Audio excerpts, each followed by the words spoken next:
cuba sedaya upaya tanpa rehat, ulang balik 3 kali.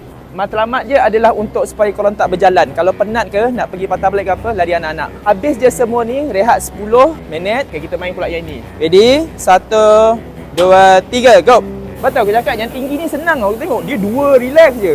Ini 155. Okay, lompat tak payah laju, pelan-pelan, ingat jaga pacing. Okay, ingat tau, kalau dagu tak boleh, kepala kat tepi. Cuba balancekan.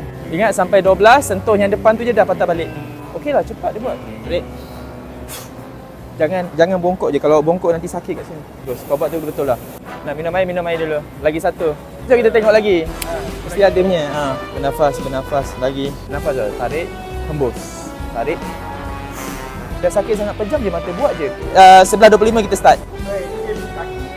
Memang kaki kan? Aku jaga tadi kaki.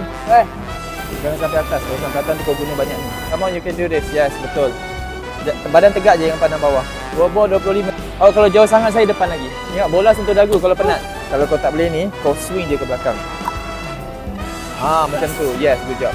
Aku suka Warhouse ni sebab barang dia semua sama je. Dia punya rasa sama.